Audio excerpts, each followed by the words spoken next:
Halo semuanya, perkenalkan nama saya Veronica Kepuka Lumbang dengan NIM 2201140036, semester 3 kelas E Program Studi Pendidikan Guru Sekolah Dasar Fakultas Keguruan dan Ilmu Pendidikan Universitas Nusa Cendana. Di sini saya akan menjelaskan mengenai pendekatan multikultural. Pendekatan multikultural merupakan pendekatan yang menyatukan kelompok-kelompok dari berbagai macam budaya, meskipun bertujuan memperkenalkan perbedaan dari masing-masing budaya, namun tidak dapat menyelesaikan permasalahan yang terjadi di dalam komunikasi antar budaya.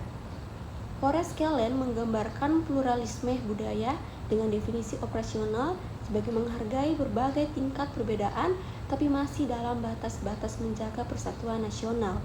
Teori Kellen mengakui bahwa budaya yang dominan harus juga diakui oleh masyarakatnya sendiri. Terdapat 4 pendekatan multikultural. Yang pertama, pendekatan kontribusi. Pendekatan kontribusi adalah pendekatan yang membawa masuk ke sekolah elemen kultur masyarakat.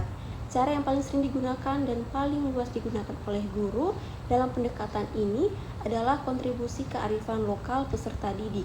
Dalam pendekatan ini, guru dapat melibatkan peserta didik dalam pelajaran, pengalaman, dan sejarah yang berkaitan dengan hari-hari besar yang sedang diperingati. Pendekatan yang kedua yaitu pendekatan aditif. Pendekatan aditif adalah pendekatan yang menambah isi dan materi pelajaran tanpa mengubah struktur kurikulum keilmuan. Pada tahap ini, dilakukan penambahan materi, konsep, tema, dan perspektif terhadap kurikulum tanpa mengubah struktur, tujuan, dan karakteristik dasarnya. Yang berikutnya adalah pendekatan transformasi. Pendekatan transformasi adalah pendekatan yang merubah struktur kurikulum keilmuan agar peserta didik dapat mengkaji materi dan kondisi masyarakat dari berbagai perspektif budaya. Pendekatan transformasi mengubah asumsi pada kurikulum dan menumbuhkan kompetensi peserta didik dalam melihat konsep, isu, tema, dan problem dari beberapa perspektif dan sudut pandang etnis. Pendekatan ini menerapkan nilai-nilai inklusivisme untuk menumbuhkan pemikiran dan sikap keberagaman peserta didik.